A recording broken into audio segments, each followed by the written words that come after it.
के unit number 13 electromagnetism के एक और इम्पॉर्टेंट टॉपिक हम करने जा रहे हैं। ये जो टॉपिक है इसका नाम है magnetic force acting on a current carrying conductor place in a uniform magnetic field.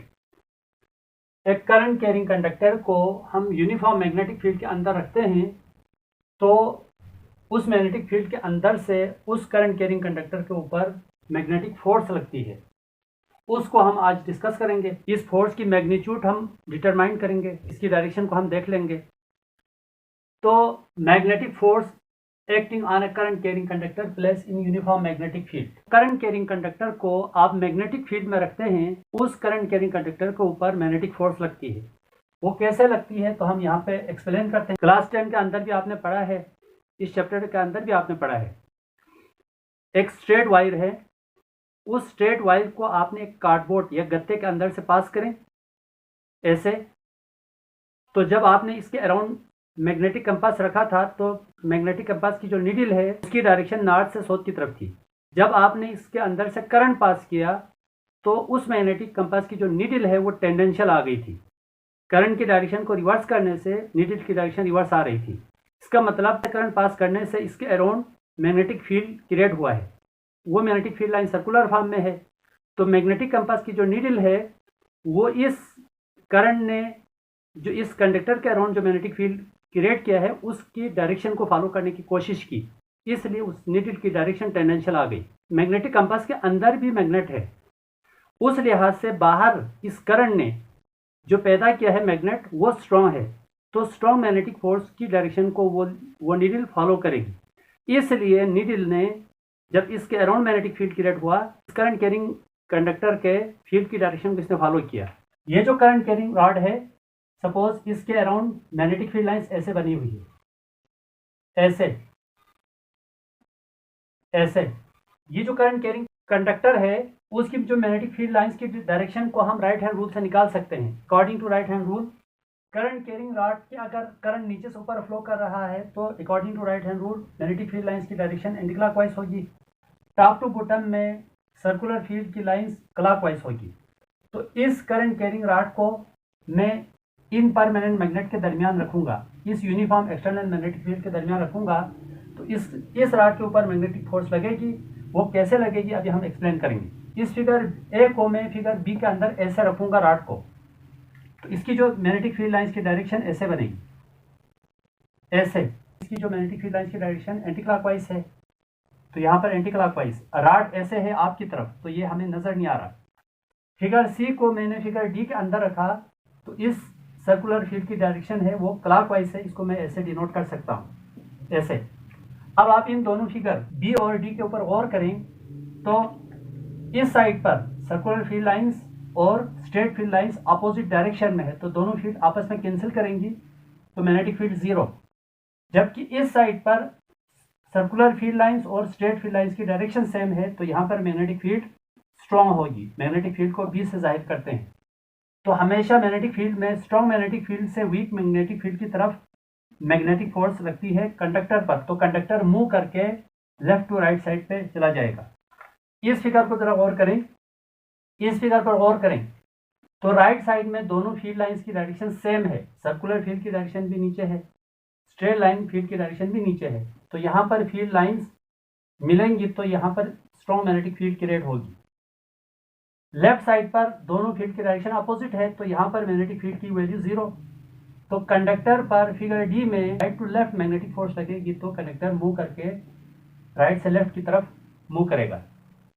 तो इस तरह से करंट कैरिंग कंडक्टर को हम मैग्नेटिक फील्ड में रखेंगे तो ऐसे मैग्नेटिक फोर्स लगती है। अब हम इस मैग्नेटिक फोर्स की जो डायरेक्शन है, डायरेक्शन तो मैंने यहाँ पे तकरीबन एक्सप्लेन तो मैंने कर लिया है। रॉड के ऊपर जो लगने वाली मैग्नेटिक फोर्स की जो मैग्नीट्यूड है वो हम निकालेंगे। Magnetic force on a current carrying rod in uniform magnetic field, इसकी जो मैग्नीट्यूड निकालने के दो तरीके हैं, दो मेथड है। एक आसान मेथड है, एक थोड़ा सा डिफिकल्ट है, लेकिन वो डिफिकल्ट वाला सही मेथड है। मैं दोनों मेथड करूंगा। मेरी रिकमेंडेशन आप मेथड 1 से ही करें। जो बुक आप पढ़ रहे हैं उसमें अगर मेथड 2 से किया हुआ है तो आप कर सकते हैं, गलत नहीं है, लेकिन मेथड 1 को समझना जरूरी है। अगर आप नहीं समझेंगे तो बीएससी में जाके आपके लिए मुश्किल पैदा होगा। मेथड 1 पेपर में आपने एक ही मेथड से करना है। consider a current carrying conductor को रॉड या वायर भी लिख सकते हैं, of length L is placed in uniform external magnetic field,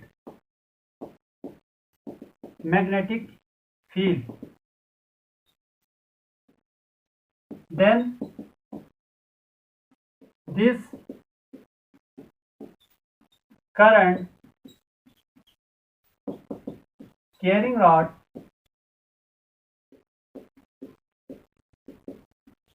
experiences a magnetic force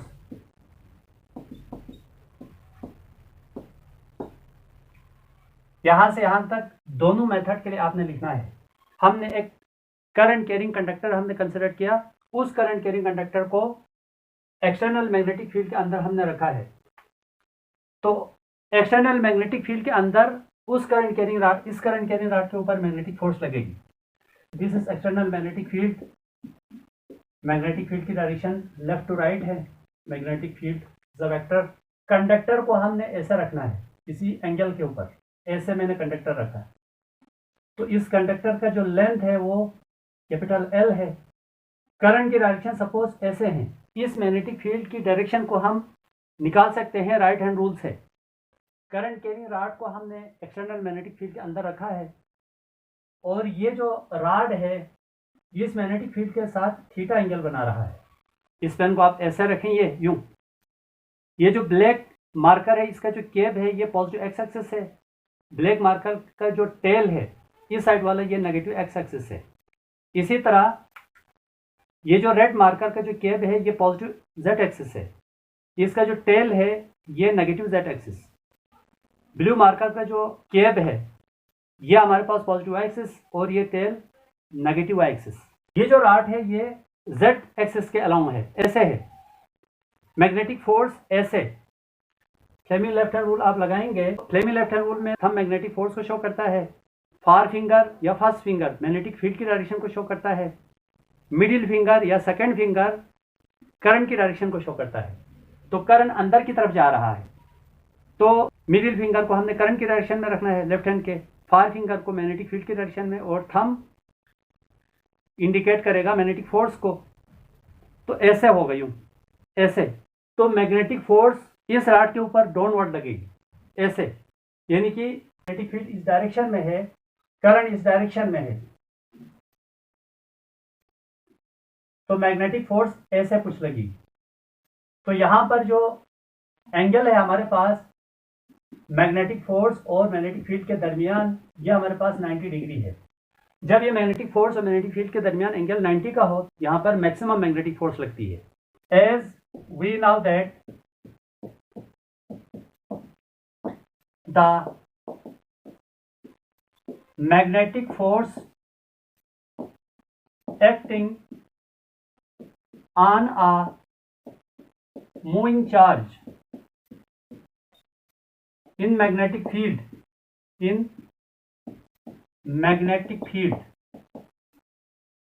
is, जब एक सिंगल चार्ज को आप मैग्नेटिक फील्ड में एंटर करेंगे तो उस सिंगल चार्ज पर मैग्नेटिक फोर्स लगती है। मून चार्ज के ऊपर जो मैग्नेटिक फोर्स लग रही है वो ये है F is equal to Q V cross B. आप इसको क्रॉस प्रोडक्ट है, इसको आप चेंज करेंगे तो आप यूं लिख सकते हैं Q V B sine theta. Cross product में साइन थीटा आता है क्योंकि परपेंडिकुलर मींस साइन थीटा। ये सिंगल चार्ज के ऊपर फोर्स है। एक कंडक्टर का अंदर बहुत से चार्ज होते हैं। अ कंडक्टर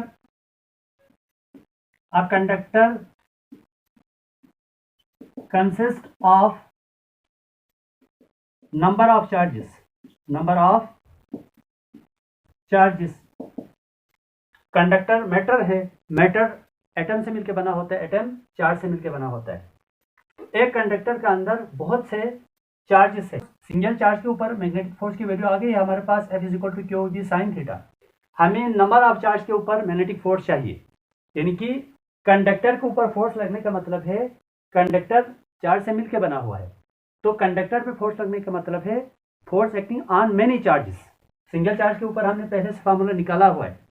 अब इस फार्मूले को हम मेनी चार्ज के लिए हम लिखेंगे। Many charge means for conductor the charge per unit volume, इसको हम स्मॉल एन से शो करते हैं। यूनिट वॉल्यूम में जो चार्ज है उसको हम स्मॉल एन से शो करते हैं। यहाँ पे लिखें आप the number of charge per unit volume N है। हमें टोटल पूरे कंडक्टर में नंबर ऑफ चार्ज चाहिए। Number of charge per unit volume को हम स्मॉल एन से शो करते हैं। एक छोटे से जगह में चार्ज की तादाद को हम स्मॉल एन से शो करते हैं। हमें पूरे कंडक्टर के अंदर चार्ज की तादाद चाहिए, तो पूरे कंडक्टर में जो वॉल्यूम है हमारे पास, कंडक्टर की जो एरिया आएगा और कंडक्टर का लेंथ, ये मिला के वॉल्यूम होगा। तो हम यूँ लिख सकते हैं number of charge in conductor. Conductor में जो नंबर ऑफ चार्ज है उसको हम डिनोट करते हैं एन। कंडक्टर का जो वॉल्यूम है हमारे पास AL। इसके बाद मैं यहां पे लिख रहा हूं magnetic force acting on conductor.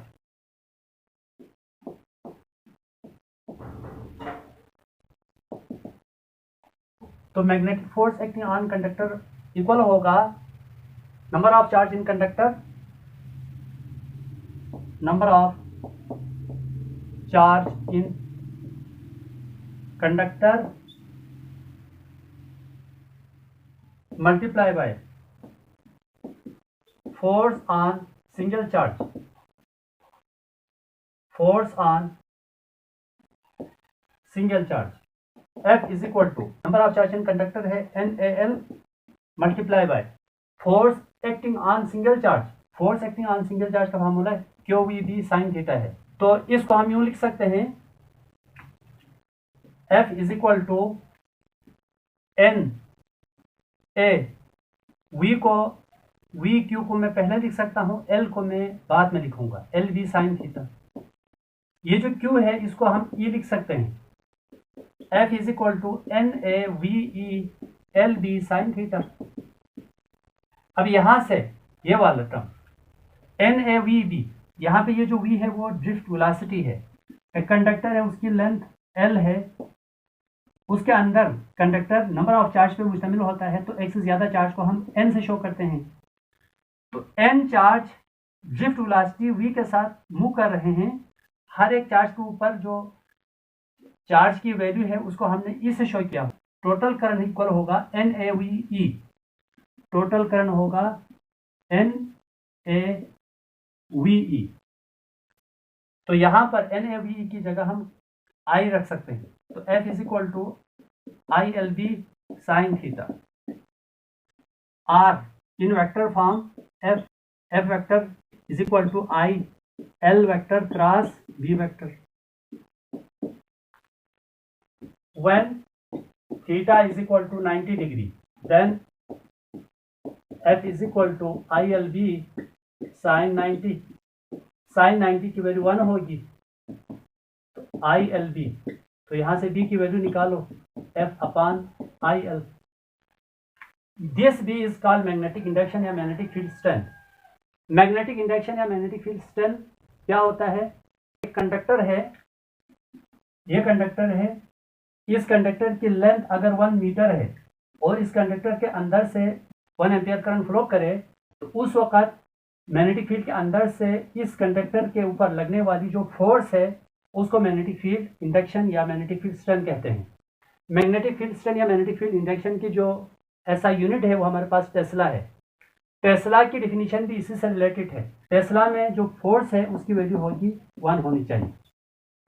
एक कंडक्टर है, उसकी लेंथ 1 मीटर है, उसके अंदर 1 एम्पियर करंट फ्लो हो रहा है, अगर मैग्नेटिक फील्ड के अंदर रखेंगे तो इसके ऊपर, इस कंडक्टर के ऊपर 1 न्यूटन फोर्स अप्लाई हो जाए तो उस वक्त मैग्नेटिक फील्ड स्ट्रेंथ की वैल्यू को टेस्ला या 1 टेस्ला कहते हैं।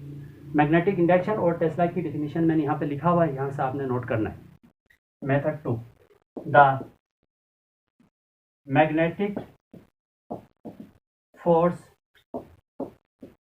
acting on the conductor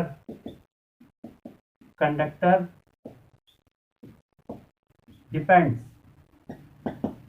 number 1,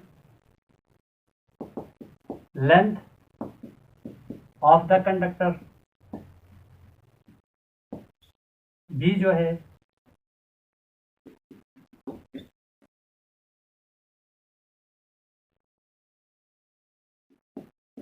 current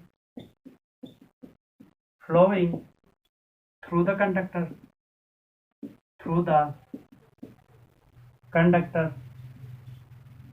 Number 3 है external magnetic field, चौथे नंबर पर है the angle between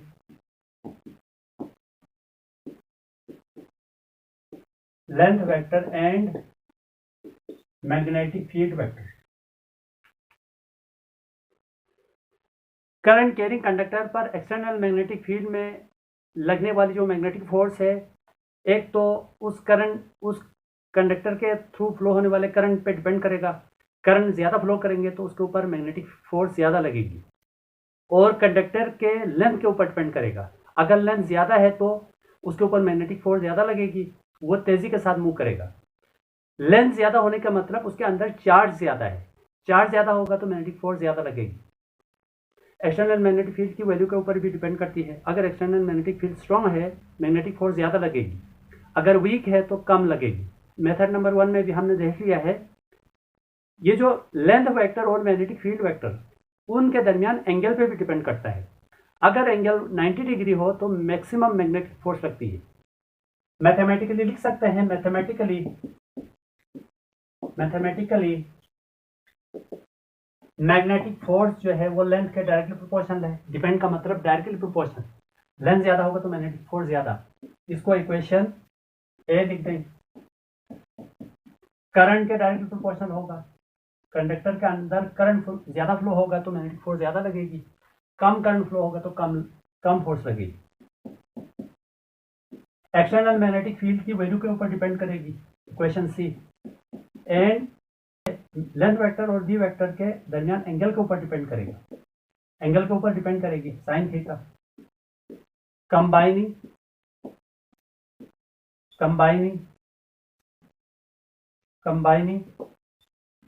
relations A B F vector form में हम लिख सकते हैं, F is equal to I is equal to L vector cross B vector. तो आपकी मर्जी है, एक मेथड से करना है आपके पेपर में, या मेथड 1 या मेथड 2। आपके बुक में अगर मेथड 1 से है तो आप मेथड 1 से कर लें, अगर 2 गिवन है तो 2 से कर लें। टॉपिक के अंदर आपने मैग्नेटिक फील्ड डिटरमाइन करने के लिए जो राइट हैंड रूल है, इसको आपने लिखना है। वो आप खुद लिखें, मैं आपको ज़रा बता देता हूँ। ये जो राइट हैंड है, इसके फिंगर को हमने करंट की डायरेक्शन में आउट स्ट्रेच करना है। आउट स्ट्रेच करने के बाद हमने छोटे एंगल से, अब देखो ये वाला छोटा एंगल है, पीछे से ऐसे लार्जर एंगल है, छोटे एंगल से फिंगर को आप कर्ल करें। यही चारों फिंगर है, स्ट्रेच किया हुआ है तो ये करंट की डायरेक्शन को शो करेगा। जब इसको थ्रू स्मॉलर एंगल कर्ल करेंगे तो ये मैग्नेटिक फील्ड की डायरेक्शन को शो करेगा। स्ट्रेच थंब मैग्नेटिक फोर्स की डायरेक्शन को शो करेंगे। राइट हैंड प्रोटॉन के लिए इस्तेमाल होता है, अगर इलेक्ट्रॉन हो तो लेफ्ट हैंड इस्तेमाल करें, फिर भी वही है।